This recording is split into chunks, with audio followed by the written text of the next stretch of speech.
Muy buenos días, estimados auditores de la Radio Agricultura. En este día domingo, después de lo que ha sido para nosotros y para el mundo en general la Navidad, y ya veremos cómo se presenta el Año Nuevo.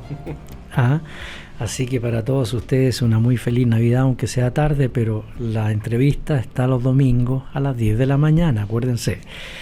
Y esta vez hemos invitado a don Juan Ortiz, economista senior del Observatorio del Contexto Económico de la UCEP, Universidad Diego Portales. Así es que lo saludamos, don Juan, y le agradecemos este contacto a esta hora, un día domingo, después de la Navidad. Le hemos quitado un tiempo importante para usted y su familia. A usted muchas gracias por la invitación. No, gracias a usted.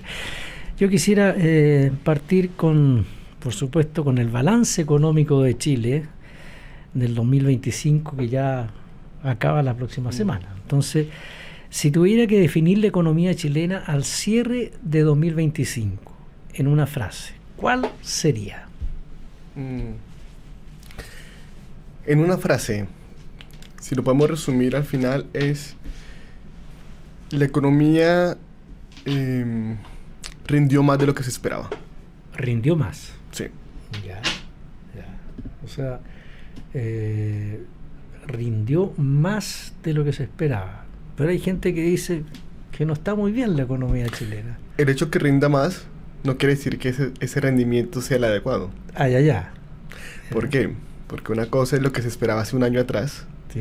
Y si vemos las expectativas de hace un año atrás respecto al año 2025, los datos que se han dado han sido mejores de lo esperado hace un año atrás. Pero los datos que observamos aún así no son suficientes para indicar que estamos en una economía robusta, fuerte, dinámica. Ya. Entonces estamos hablando de: ¿terminamos mejor de lo que esperábamos? Sí. ¿Es suficiente? No. No es suficiente. No. Ya.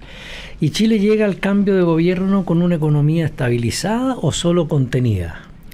Mira, yo creo que eventualmente para la nueva administración y con el cierre este 2025 estamos hablando de una economía fundamentalmente estabilizada. Ya.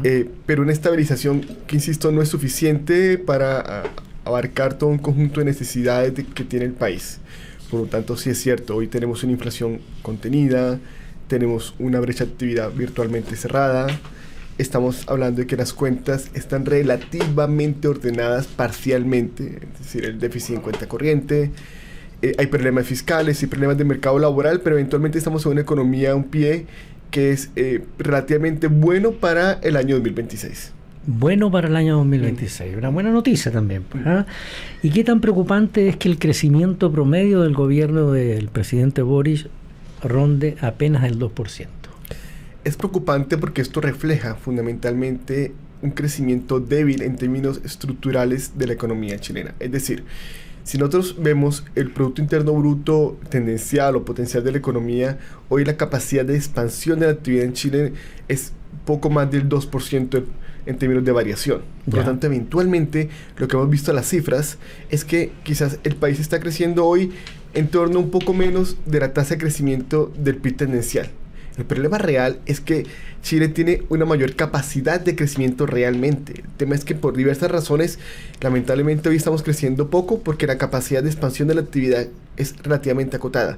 Y ese yo creo que es el gran punto al debe que se venía arrastrando desde hace ya varios tiempo atrás, pero que se ha materializado con más fuerza durante la presente administración. Vaya. Y Chile, según se dice, no logra romper el techo del 2%. ¿Cuáles son las causas estructurales de este estancamiento? Mira, si lo podemos resumir en una palabra, es productividad. Chile, lamentablemente, desde hace ya varios quinquenios, viene con una productividad, digamos, agregada, virtualmente estancada. Y no se ha logrado generar políticas públicas para profundizar una mayor tasa de crecimiento de la productividad de la economía. Y el segundo elemento que evidentemente también influye es la inversión. La inversión, más allá de los datos relativamente positivos que hemos visto recientemente, es una inversión que ha tenido una dinámica relativamente bastante débil en los últimos años. No hay que recordar que en 2024 o 2023 la variación de la formación bruta de capital fijo fue exigua, y solamente hasta este año se espera que la inversión tenga un cierto repunte, pero en términos, digamos, de un periodo amplio de tiempo, eventualmente el crecimiento de la inversión ha sido bastante, digamos, débil en cuanto a las necesidades propias de la economía. ¿Y eso a qué lo...? Bueno, las diversas razones por las cuales Chile ha tenido un crecimiento de la inversión relativamente mucho más contenido, que viene arrastrando desde hace ya muchos años. Bueno, por una parte, evidentemente creo yo que los cambios normativos desde el punto de vista de reforma tributaria desde el año 2014 en adelante generan un impacto bastante estructural en cuanto al costo de uso de capital, eventualmente en cuanto a modificaciones tributarias no menores.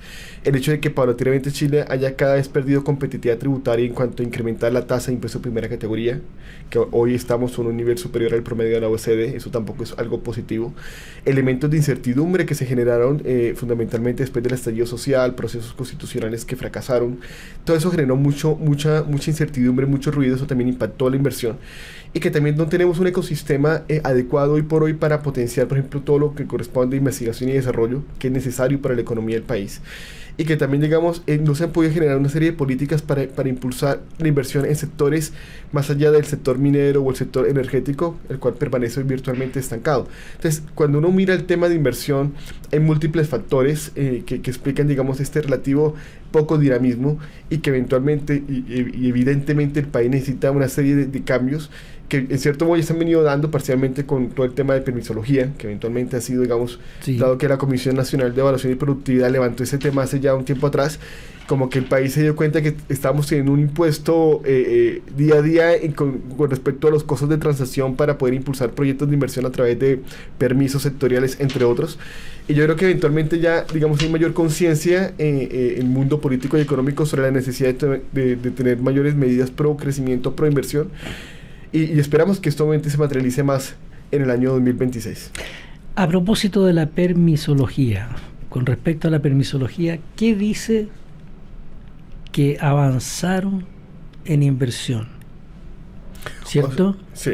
O sea, ¿por qué? Porque hoy por hoy, digamos, están los costos de transacción, digamos, la burocracia detrás para levantar proyectos de inversión, que obviamente se transforma en un impuesto oculto, que eso limita, digamos, eventualmente incrementa los costos, porque los permisos tienen una duración en términos del proceso administrativo muy amplio, lo cual eso tiene impactos negativos porque desincentiva la inversión, porque obviamente hace que a los agentes privados muchas veces desistan, toda vez que los tiempos de procesos administrativos son muy altos, o hay una gran cantidad de permisos sectoriales que muchas veces son similares, hay una duplicidad de permisos sectoriales.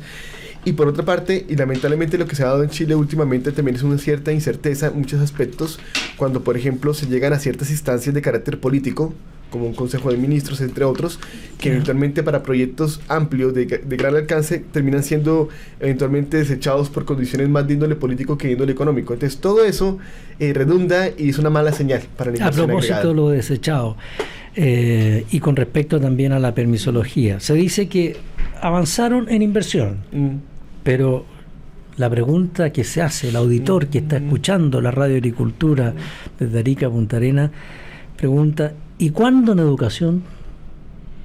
Cuando tú me hablas de educación en relación con las reformas necesarias para mejorar la educación. Sí.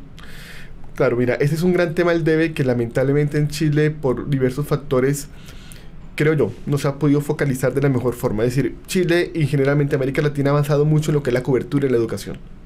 Hoy tenemos, obviamente, tasas de cobertura amplias, eventualmente las personas tienen acceso a la educación, lo cual es algo positivo, pero lamentablemente no se ha podido avanzar de igual forma en términos de la calidad de la educación. Si vemos, por ejemplo, las pruebas PISA, que son pruebas estandarizadas a nivel mundial, Chile, si bien tiene el mejor registro en América Latina, está muy por debajo de países de la OECD.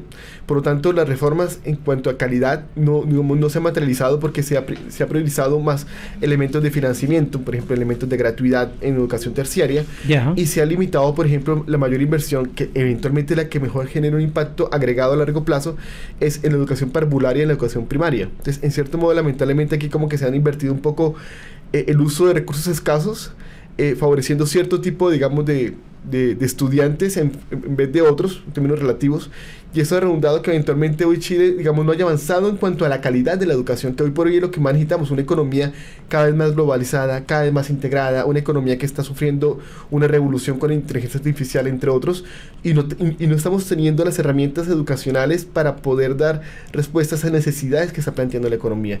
Y yo creo eventualmente que el Estado hoy tiene un tema del debe, de cómo generamos condiciones para mejorar esa calidad.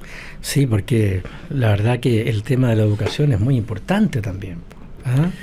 Así es, ¿por qué? Porque la educación tiene, en cierto modo, el punto de vista de política económica y economía política tiene esta particularidad. Las grandes reformas que mejoran la educación, usualmente sus frutos se ven a lo largo del tiempo. Lamentablemente los gobiernos son una duración muy corta de 4 años, por lo tanto, eventualmente siempre existe ese sesgo de tratar de generar políticas más inmediatas, pero que no necesariamente son las más efectivas para potenciar una mejor calidad de educación a largo plazo, pensando fundamentalmente en cómo mejoramos la educación parvularia, cómo mejoramos la educación primaria, porque son las bases necesarias para formar a las personas para que el día de mañana, cuando ya se den las opciones en la adolescencia, digamos, tengan mejores herramientas. Y también, digamos, se dice que qué rol está jugando hoy, o qué rol están jugando hoy los servicios frente a la debilidad de la minería y la industria en Chile, que es muy importante, sobre todo la minería. Claro, o sea, hoy por hoy, digamos, nosotros vemos el sector de servicios en la economía, digamos, el sector de servicios ha incrementado su participación dentro del Producto Interno Bruto, eventualmente conforme una economía se vuelve relativamente más rica, o sea, tiene mayor nivel de riqueza, cada vez el componente de servicios tiene un mayor peso relativo, y eso es algo natural, y eventualmente, cuando uno analiza, por ejemplo, el consumo de los hogares, el consumo de los hogares se divide en 3 grandes agregados: el consumo de bienes durables, no sé, un auto, una nevera, un televisor, etcétera; consumo de bienes no durables, alimentos, y consumo de servicios. Ya. Y cada vez el componente de servicios, por ejemplo, servicios de educación, servicios de salud, servicios asociados al sector financiero, cada vez ha ido, digamos, teniendo un mayor peso relativo. Entonces, eventualmente el sector de servicios sí responde a un mayor nivel de riqueza, que eventualmente también se da en un contexto, obviamente, de un crecimiento económico que eventualmente ha ido repuntando marginalmente, lo cual es algo relativamente positivo y que también responde a una mayor oferta relativa en la economía. ¿Por qué? Porque ofertar servicios muchas veces es relativamente sencillo en términos de pymes o mipymes, lo cual también refleja un poco esa diversidad o diversificación que va teniendo paulatinamente una economía. Vaya, qué importante todo lo que usted nos está contando aquí, porque la gente que está en las casas, van en el auto, en fin, van viajando. Es importante esto de la economía para Chile, sin duda, ¿no? Sin lugar a dudas, un elemento clave es para tener un mejor bienestar en la sociedad, un crecimiento económico robusto y sostenible es fundamental. Ahora, digo una cosa, la inflación volvió al 3%. Es el principal logro macroeconómico del periodo. ¿Cuánto de éxito se explica por el Banco Central y cuánto por la política fiscal? Bueno, si vemos desde el punto de vista del manejo de la inflación, bueno, el ente encargado como objetivo de controlar la inflación es el Banco Central, y ha hecho todo un conjunto, una política que en su momento fue bastante contractiva, con incremento de la tasa de política monetaria en un periodo, digamos, de una alta inflación, que recordemos que hace años atrás llegó inclusive a ser el 14% anual de inflación, y paulatinamente la inflación ha ido cediendo. Tuvimos después esta noticia un poco negativa en cuanto a los reajustes de tarifas eléctricas, que como que nos toma a todos por sorpresa el impacto que se dio, y paulatinamente el Banco Central ha hecho el trabajo. Hoy tenemos una inflación que, para el último dato que publicó el INE, es en 3,4% de inflación anual, y ya esperamos que en el mes de enero, o a lo sumo en el mes de febrero, converjamos a un nivel de una inflación de 3%, que es la meta de mediano plazo del Banco Central. Entonces, por lo tanto, uno observa que eventualmente todo indica que el Banco Central ha hecho el trabajo adecuado, a pesar de que ha costado mucho. No olvidemos que el último dato de una inflación en torno a un 3%, eso fue durante los primeros meses del año 2021. Si estamos hablando que hemos llevado años con una inflación que ha superado el 3% por múltiples razones. Ya. Ahora, respecto al tema de la política fiscal, si uno observa, esta administración logró implementar el presupuesto aprobado en su momento en el último año de gobierno del presidente Piñera, en el cual se hizo un proceso de ajuste fiscal bastante potente. No olvidemos que en su momento el gasto público como proporción del PIB llegó a ser cerca del 33% del Producto Interno Bruto. Y en ese año de gobierno de esta nueva administración del presidente Boric, se redujo significativamente, es decir, se implementó la ley de presupuesto que ha permitido que eventualmente se haya un ajuste fiscal bien importante. Entonces yo creo que en primera instancia, ese primer ajuste que se hizo en ese año en particular para el año 2022 fue algo importante.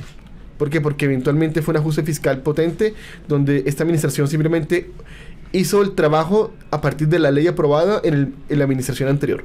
Ahora, ¿qué ha pasado posteriormente?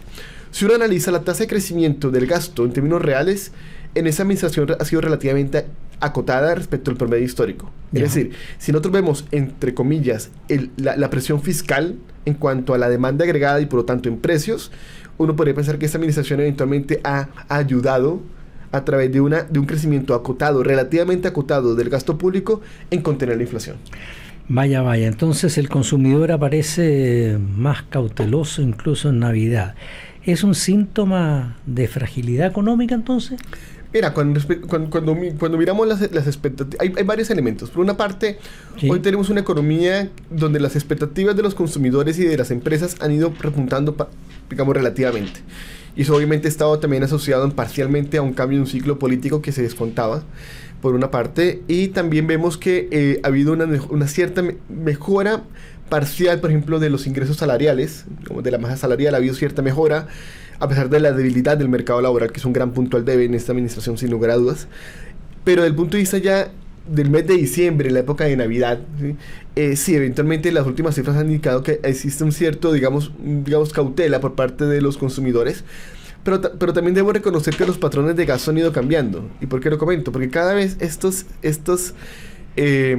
promociones que se dan con el Cyber Day o el Friday, sí, o bueno, no sé, cada vez le cambian el nombre, sí, ha hecho que los consumidores, y yo me incluyo entre ellos, en cierto modo nos anticipemos a las compras navideñas. Entonces cada vez lo que estamos viendo es que las personas en términos relativos muchas veces están comprando un poco menos en Navidad porque están, entre comillas, distribuyendo el gasto, considerando que, por ejemplo, pueden comprar regalos de Navidad durante el mes de noviembre, los guardan y digamos, aprovechan un cierto tipo de promociones. Por lo tanto, este tema de que había una cierta ambigüedad o un poco algún cierto pesimismo en diciembre para las compras navideñas, creo que es un dato, ahora no creo que esto marque en ningún momento la pauta respecto a lo que podemos esperar del comportamiento de los hogares de aquí al año 2026. Pero está bien que en vez de diciembre, en noviembre empiecen a buscar distintos lugares a donde encontrar algo para los niños, en fin, en general, pues si la Navidad sin duda que es una cosa católica en todo el mundo y claro, o sea, si de noviembre paso a diciembre, que se nota en todas partes que han subido un poquitito los precios. Así es. Por Dios, qué complicado para la gente. Claro. No, sí, o sea, lo que hacemos todos es tratar de maximizar nuestro beneficio y eventualmente implica la palabra cotizar, informarse. Y bueno, y no olvidemos también que todo el acceso y la profundidad hoy por hoy de las compras vía internet, digamos, en la web, cada vez sí, eso permite que las personas puedan anticiparse y están dispuestos a comprar en una página y esperar un mes a que les llegue un envío de China. Ya, es así. Entonces, todos esos cambios que se han venido dando en términos del comportamiento del consumidor, en cierto modo hace que en términos relativos el peso de de esa adquisición muy cercana al mes de diciembre, eventualmente sí se da, obviamente, pero quizás no con el mismo peso que podíamos ver hace 5 o 10 años atrás. Ahora, siguiendo con esto, ¿estamos viendo un cambio estructural en los patrones de consumo o solo ajuste por incertidumbre? Mira, yo creo que cada vez los consumidores estamos aprendiendo a podernos informar mejor. Ya. Por una parte, y por otra parte, desde el punto de vista de mayor crecimiento económico, cada vez demandamos más servicios. Es decir, no sé, voy a colocar un ejemplo muy simple, pero ejemplo, hace 5 años nadie ofertaba un seguro para perros. Hoy la gente compra seguros para perros. Sí, porque, lo he leído. Porque cada vez el mercado te está dando mayor oferta de cierto tipo en la medida que aumenta la riqueza, cada vez aumenta la oferta de servicios, por lo tanto cada vez las personas tendemos a buscar diversificar esa matriz de consumo y eventualmente el mercado da más posibilidades. Por lo tanto, cada vez uno observa en pocas palabras, la participación del componente de servicios ha ido aumentando dentro del consumo total. Y parte de eso responde a un elemento de riqueza y un elemento de una oferta más digamos, amplia que se ha venido dando paulatinamente. Pero qué bien, qué bien. Ahora, Estrés fiscal y advertencia de la CFA. Advierte, Consejo Fiscal Autónomo, perdón, advierte un tercer incumplimiento consecutivo del balance estructural. ¿Qué tan grave es esta señal para el país? Es grave. Yo la verdad, el tema de finanzas públicas es bastante cercano. Y me parece que hoy por hoy Chile, a pesar de que eventualmente tenemos una economía más equilibrada, lo cual yo adhiero a ese punto, sin lugar a dudas aquí Chile ha tenido un deterioro fiscal paulatino y persistente de hace ya muchos años. No olvidemos que desde el año 2013 hasta el año 2025, solamente en 2 años se han generado superávit fiscales efectivos. Solamente en 1 año se ha generado un superávit fiscal del balance cíclicamente ajustado. Es decir, Chile se ha acostumbrado a vivir en deuda, con un incremento de la deuda, y se ha acostumbrado a gastar más persistentemente de los ingresos estructurales que tiene. Entonces todo esto es un patrón al final del día. Aquí lo que estamos viendo es como, para hacer un símil, es como cuando uno toma en un vaso y empieza a caer una gota de agua, y paulatinamente el vaso se va llenando, pero es poco a poco, casi imperceptible. Y lo que está pasando en Chile es que el tema fiscal, cada vez el tema ha ido cayendo, y un momento a otro nos dimos cuenta que estamos muy cerca a que se desborde el vaso. Por lo tanto, hay que tomar medidas, entre comillas, preventivas, porque realmente, lamentablemente, en esa administración en particular, se ha incumplido la meta. Se ha incumplido la meta de balance estructural. Parte de eso, creo yo, sin lugar a dudas, ha sido la complejidad de los cambios que se han dado en la economía post-pandemia, donde las presiones fiscales han estado al debe. Y si bien este año en particular el ADIPRES hizo un acuerdo con el Fondo Monetario para mejorar la metodología de proyección, y parece ser que ha habido una mejora significativa metodológicamente, eso no quita que en los años previos hemos tenido déficits fiscales superiores a la meta del balance cíclicamente ajustado. Este año va a ocurrir lo mismo. Entonces, eventualmente es preocupante porque eso también quita credibilidad a la regla fiscal. Es decir, ya de por sí tenemos una regla fiscal bastante cuestionada, y lo que ha pasado en esta administración en particular ha sido que simplemente se ha reiterado el incumplimiento, excepto en el año 2022, donde en cierto modo por cambios en términos de gasto y ajustes, como comentaba al principio, se logró un cumplimiento. Pero aquí el problema aquí es que cada vez que estamos incumpliendo las metas fiscales, esto redunda en que aumente el déficit fiscal efectivo, se incremente la deuda, aumente la carga de pago de intereses. Por lo tanto, esos son recursos que no se utilizan para financiar programas sociales. Entonces, todo esto lleva a que eventualmente tengamos la necesidad, creo yo, sin lugar a dudas, de poder tomar y decir, bueno, tenemos que poner la casa en orden. Porque esto no puede continuar. El problema es que, en cierto modo, todos los gobiernos de diferente signo político, eventualmente nadie ha querido tomar y poner un freno de mano, porque es obviamente costoso desde el punto de vista político, sin lugar a dudas, pero hay que tomar medidas, porque simplemente aquí estamos como zombies, en un proceso de irnos, no a un despeñadero fiscal, porque no es así. Obviamente Chile no está en una crisis fiscal, porque no es así. Pero el tema es que si seguimos en este camino, cada vez va a ser más complejo. Eso es como cuando, no sé, hay un libro muy famoso de la Primera Guerra Mundial que hablaba sobre sonámbulos. Y decían como todos los países en su momento fueron como sonámbulos a la guerra. Y aquí está pasando algo parecido en términos fiscales. Estamos como sonámbulos donde cada vez mejoramos la institucionalidad fiscal, está el CFA, sus grandes recomendaciones, estudios técnicos de primer nivel. Pero cuando vamos a darnos cuenta, la toma de decisión en términos de contener el gasto, por ejemplo, es muy complejo, ¿sí? Yeah. Entonces, obviamente aquí tenemos que, creo yo, como país, sentarnos y tenemos que tomar decisiones, y muchas veces son dolorosas, porque si no se hace ahora, se tendrá que hacer después. Y va a ser más doloroso. Estimados auditores, vamos a hacer una muy breve pausa, como siempre, en este día domingo después de la Navidad, y esperamos que ustedes se mantengan en la sintonía, porque Radio Agricultura va a hacer una muy breve pausa y luego ya regresamos para ustedes.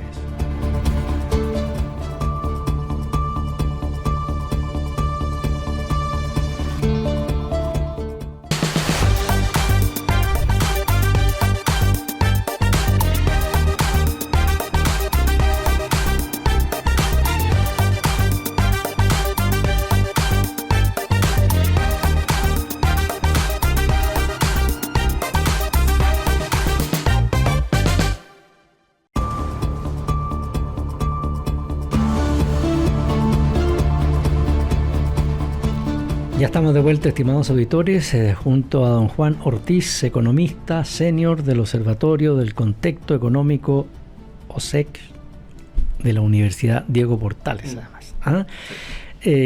Yo creo que es importante decirle que, según expertos, hay nudos ambientales que tendrán que destrabar los nuevos en el próximo gobierno, partiendo por el presidente Kast y sus ministros, que me imagino tiene que ir incorporándolos en distintos lugares.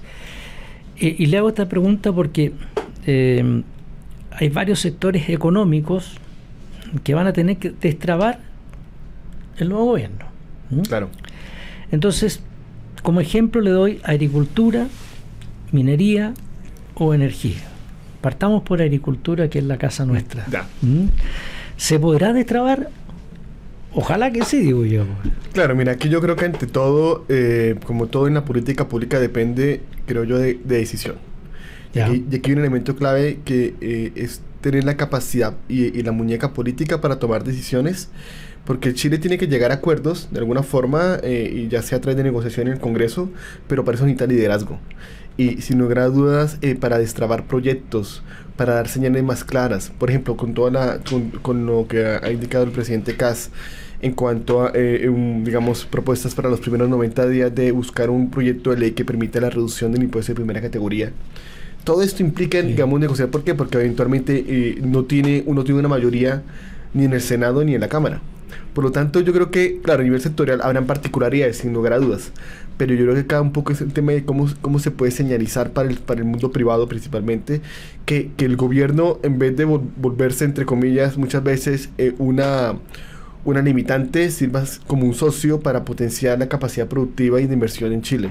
Obviamente hay que resguardar elementos medioambientales, hay toda una institucionalidad, sin lugar a dudas, que es parte obviamente del proceso en una economía y en una democracia, pero siempre hay que repensar cómo articular de mejor forma, porque necesitamos que el país crezca más, y para crecer más necesitamos sí o sí inversión. Más allá de que el dato que ha publicado recientemente el Banco Central, por ejemplo, el último informe de política monetaria, muestra un crecimiento para el año 2026 estimado en torno a un 5% de variación real de la formación bruta de capital fijo. Pero eso se tiene que materializar. Y no solamente, ¿en qué sentido? De que la mayor parte de la inversión hoy por hoy en Chile, que se estima y se proyecta crecer, está asociado al sector minero y al sector energético. Pero necesitamos tener una inversión que tenga un efecto multiplicador también en otros sectores de la economía, como el sector de la agricultura, sin lugar a dudas. Sí, porque yo le hacía la consulta porque antes hablamos del futuro presidente Kast, que habla de una administración de emergencia. Entonces, debe ser la política, en este caso, la agricultura, la minería, energía, ¿se podrá destrabar definitivamente? Es que ¿Lo logrará el presidente en ejercicio? Lo logrará en la medida, uno, que tenga un equipo técnico que tenga capacidad técnica y política.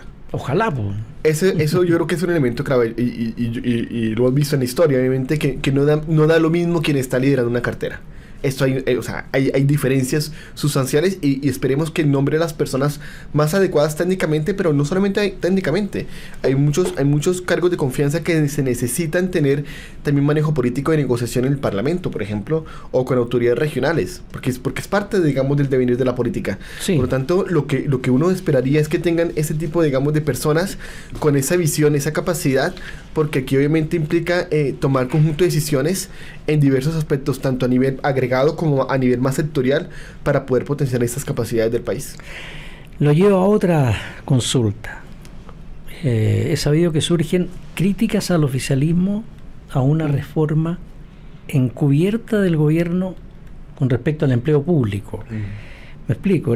Por ejemplo, a los que entraron en marzo, cuando ingresó el presidente Gabriel Boric, y claro, ellos, así como entraron en marzo, tienen que terminar en marzo del próximo año. Claro. Tienen que dejar la administración pública. Incluso el ex ministro de Hacienda, Mario Marcel, y el alcalde de Maipú, Tomás Bodanovich, dicen que funcionarios de confianza deben renunciar. Dicen que la Cámara de la Confusión en 2024 el resto inmobiliario volverá también. Entonces, por eso que le digo, ¿qué irá a pasar con eso? Mira, hay varios aspectos acá que son complejos y que yo creo que es parte de la discusión política que necesita Chile. Lamentablemente, este tipo de decisión se enmarca dentro de un proceso de negociación de reajuste salarial al sector público. Del punto de vista, primero que todo, esto no debería ser parte de la discusión de reajuste salarial. No, de acuerdo. Deberían ser caminos diferenciados. Ahora, el hecho de que tengamos un estatuto administrativo que eventualmente refleja una serie, digamos, de debilidades estructurales en cuanto a la forma de, digamos, las relaciones contractuales en el Estado. Y segundo, que cuando hablamos de este tipo de reforma que se ha indicado recientemente, hace referencia a aquellas personas que están en contrata, en la cual eventualmente, y es cierto que en el Estado muchas veces se mantienen a personas en contrata durante muchos años, por diversas razones, y lo que se ha buscado, y lo último dictamen que se dio, era que podían tener algún tipo de, digamos, una cierta, digamos, característica particular en cuanto a su desvinculación, si ya tenían una duración de más de 5 años. Acá le están reduciendo a 2 años apenas. Por lo tanto, evidentemente cubre a toda una cantidad de personas que llegaron en una administración en particular, como es esta administración, que eventualmente tendrían limitaciones para poder, digamos, ser desvinculadas en una futura administración. Esto, obviamente, sin lugar a dudas, es una mala señal, primero que todo, porque en cierto modo esto debe estar enmarcado dentro de una discusión más amplia de las modificaciones del estatuto administrativo, por una parte, en términos de la discusión en cuanto a los procesos o sumarios para desvincular a funcionarios, y lamentablemente genera simplemente entre comillas, un impasse innecesario dentro de un proceso de terminación de un gobierno y traspaso a una nueva administración. Entonces, eventualmente, lamentablemente, yo creo que no es positivo lo que está ocurriendo el día de hoy, pero sí refleja algo, la necesidad de poder sentar el mundo político y decir qué tipo de estructura contractual y qué tipo de estructura en términos de incentivos y de evaluación necesitamos hacer en el sector público, porque en el fondo lo que las personas demandan simplemente es que el Estado haga bien su trabajo, no mucho más que eso, y por lo tanto para hacer necesitamos tener un estatuto que permita responder a un capital, digamos de trabajo, a las personas, a los empleados que respondan a esto. Entonces, obviamente, yo creo que esta idea o propuesta está en un timing muy malo, creo yo, y que solamente genera ruido punto de vista de un proceso de empalme de una administración y otra. Y con respecto al tema del sector de la construcción, me comentabas, bueno, aquí las señales son un poco más positivas en parte. ¿Por qué? Porque si bien la inversión hoy en Chile, lo que está jalando la inversión a la alza ha sido todo el componente de maquinaria y equipo. Eso es. Pero el componente de construcción y obras civiles ha estado mucho más estancado, principalmente toda la construcción, digamos, más inmobiliaria. Más de casas, departamentos. Así es. Ahora, lo que hemos visto recientemente es que esta política pública que ha sido bastante efectiva por parte del gobierno en cuanto a generar subsidios a las tasas de crédito hipotecario para viviendas para clase media ha sido bastante positivo. Creo yo que sin lugar a dudas a esto en cierto modo ha hecho una muy buena señal al mercado, y ya lo que se ve es que eventualmente, paulatinamente, se va a reducir el stock tan amplio que tenemos hoy de casas y departamentos no vendidos, y eso va a ser una señal positiva para que el sector paulatinamente vuelva a tomar la decisión de volver a invertir, de volver a construir, en un escenario también en que las tasas de crédito hipotecario han tendido a la baja, por ejemplo. También tenemos una inflación controlada eventualmente. Entonces, todas son señales positivas en cuanto a la economía. Tenemos un mercado de capitales que sigue recuperando parcialmente los retiros de fondos previsionales de hace unos años atrás. Entonces, todo esto se enmarca en un escenario, sin lugar a dudas, creo yo, más positivo para el sector de la construcción de cara al año 2026. Pero la rigidez en las contratas públicas es un problema fiscal, de gestión del Estado o político. Le hago la consulta porque hay críticas, incluso por esto mismo, por este empleo público y la ley de amarre que dicen. Ley de amarre para que los empleados públicos que están desde marzo con el presidente Boris y terminan en marzo del próximo año. Entonces hay un empleo público y ley de amarre. La pregunta es esa. La rigidez en las contratas, ¿es un problema fiscal, de gestión del Estado o simplemente una cuestión política? Mira, yo considero que si bien los tres temas se interrelacionan, Sí. acá hay una decisión política sin lugar a dudas en cuanto a la decisión digamos, dentro de la negociación del ajuste salarial, implementar ese tipo de idea, digamos, de ese tipo de amarre, porque es algo que realmente, eventualmente, nadie lo esperaba. Y que eventualmente es algo completamente necesario y le hace un flaco favor a una administración que está terminando, porque obviamente para la ciudadanía o la señal de la ciudadanía lo que indica simplemente es que están buscando la forma de generar las condiciones legales para, entre comillas, atar de manos a una nueva administración para, entre comillas, hacer mucho más rígido ese proceso de desvinculación, si es que se llega a dar a futuro, y eso es una muy mala señal y en cierto modo le habla mal a la ciudadanía sobre, digamos, las decisiones políticas de una administración que ya está terminando. Y por otra parte, insisto, hace referencia a la incapacidad todavía de cómo no ver el tema del empleo público con altura de miras, eventualmente. Elementos más de reformas, elementos más estratégicos, porque la realidad es cierta. O sea, un gobierno que necesita tener un equipo donde haya, digamos, una, entre comillas, confianza administrativa, pongámosle ese nombre. Sí. Y eventualmente cuando tú traes personas que tengan, digamos, injerencia, toma de decisión, información, que claramente tienen una visión política muy seguramente muy diferente, eso genera también riesgos para una administración, porque en últimas eso es como un equipo de trabajo. Tú cuando tienes cargos directivos tienes que tener personas que estén alineadas con un proyecto, y eventualmente cuando no es así, eventualmente eso genera riesgos, genera costos para una administración, y eso no debería ocurrir.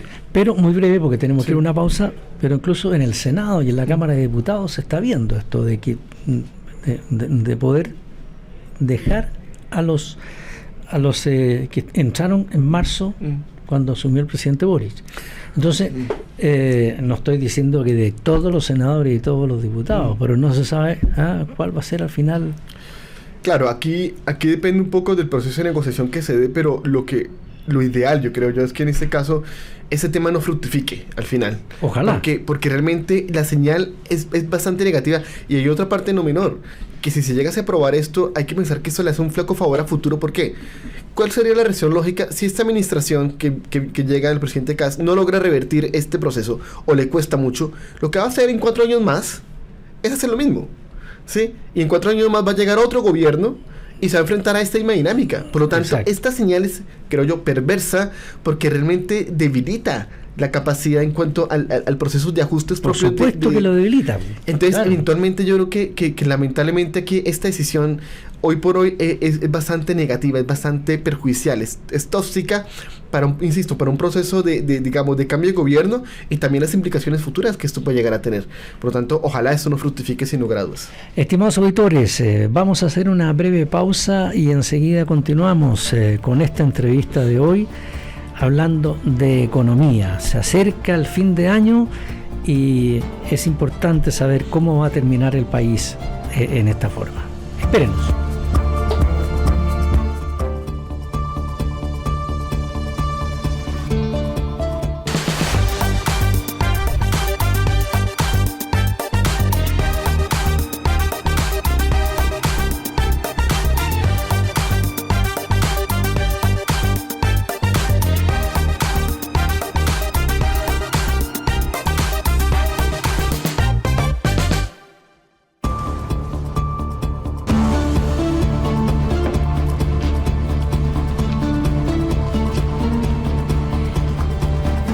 Ya estamos de vuelta, estimados auditores, en esta entrevista muy económica que nos está ayudando Juan Ortiz, economista senior del Observatorio del Contexto Económico de la OSEC y de la Universidad Diego Portales.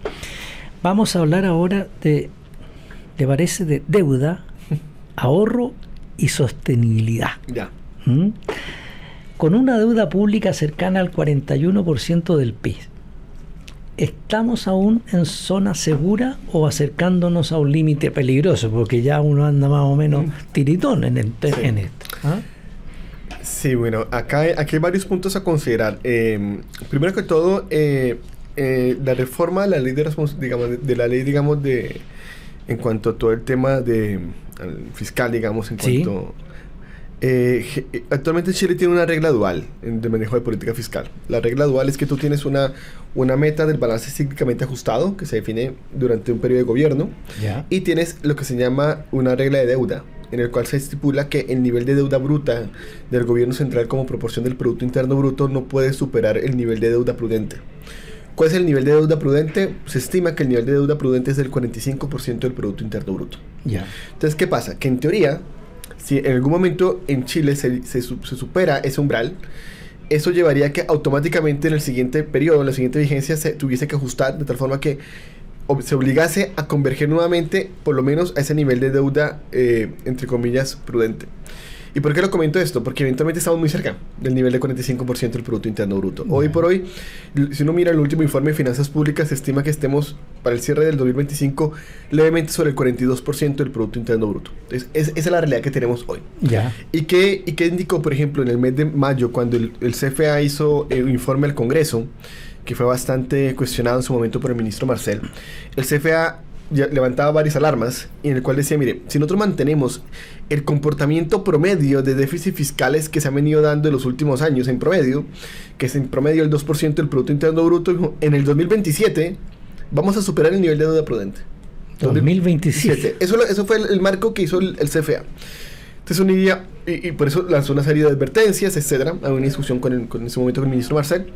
Pero lo que quiero decir acá es lo siguiente, que más allá de la cifra, más allá de la dinámica, la realidad es que estamos muy cerca.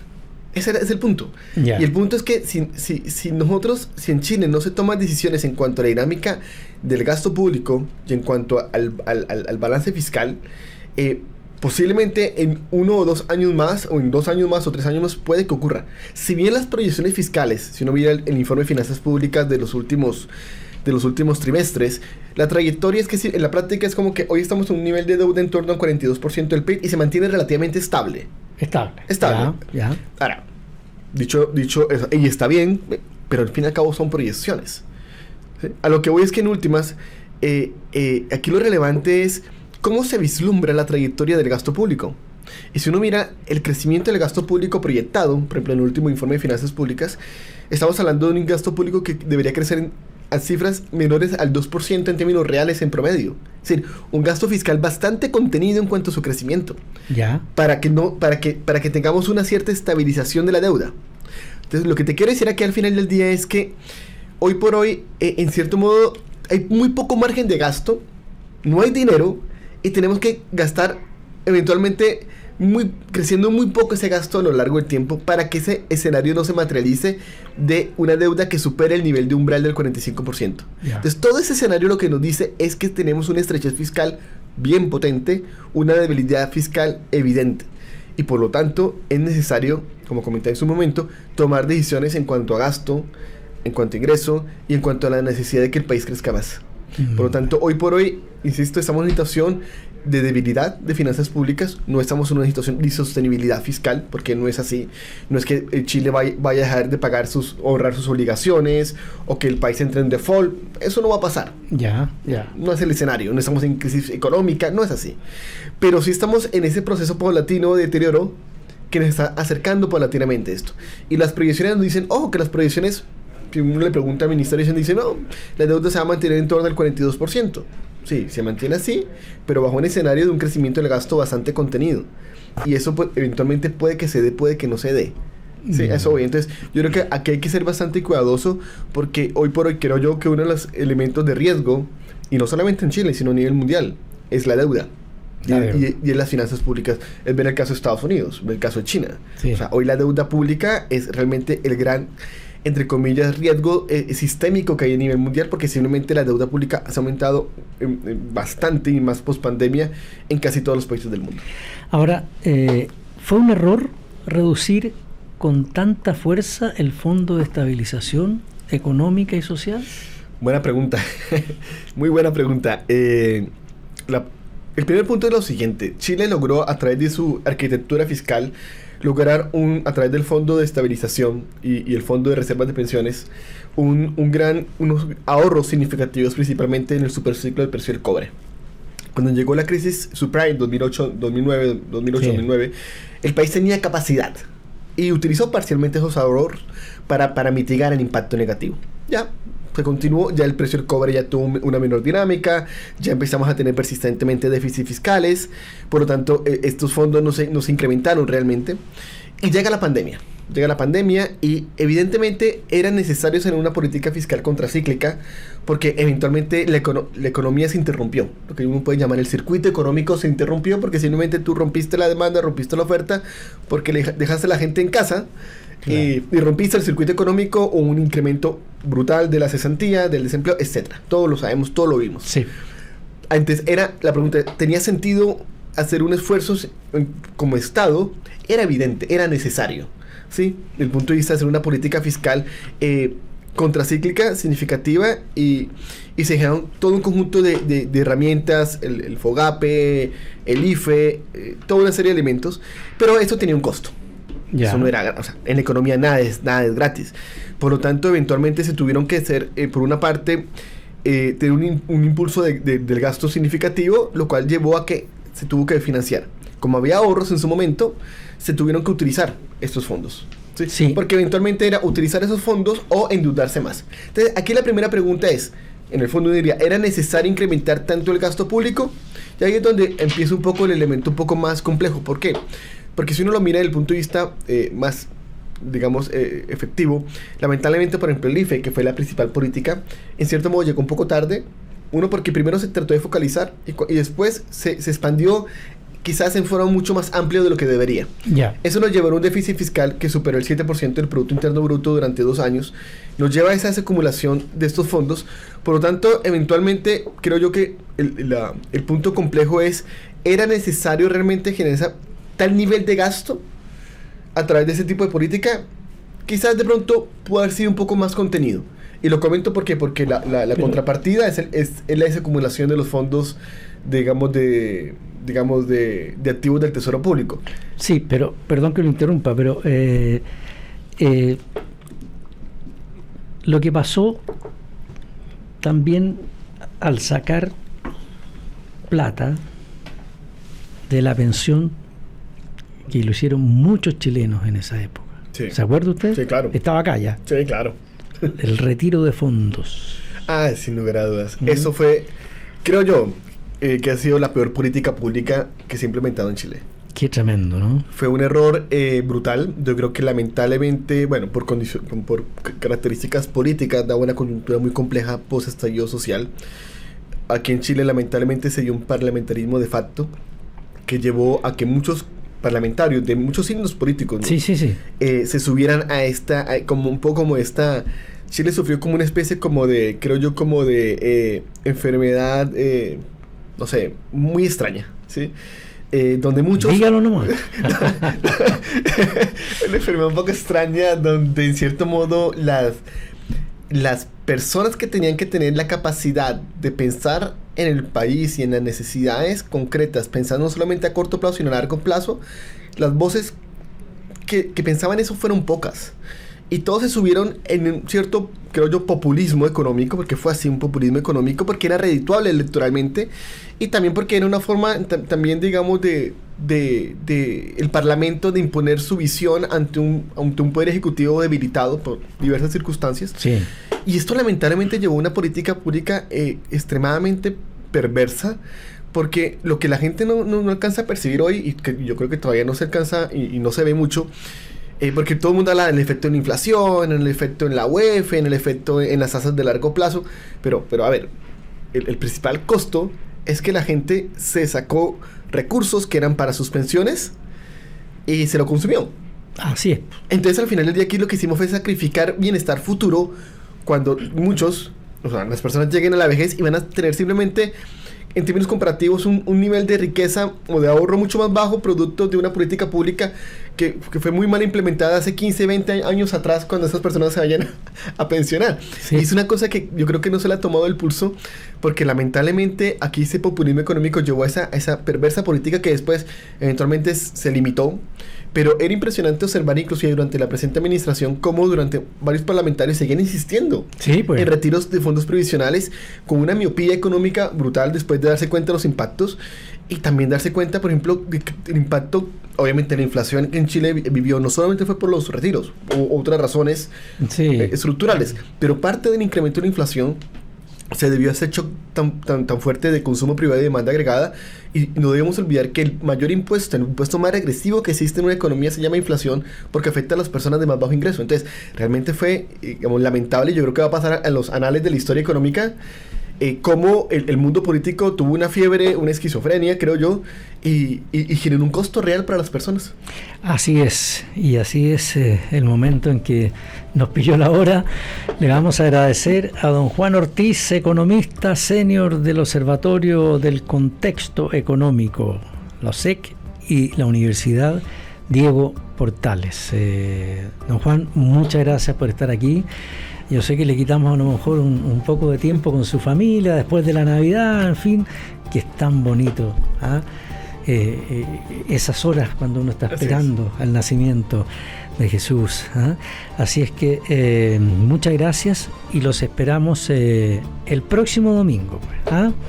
Así es que de todas maneras vamos a estar con ustedes, estimados auditores, y que hayan tenido una muy linda Navidad, y esperamos ya el próximo año nuevo. Hasta pronto, gracias.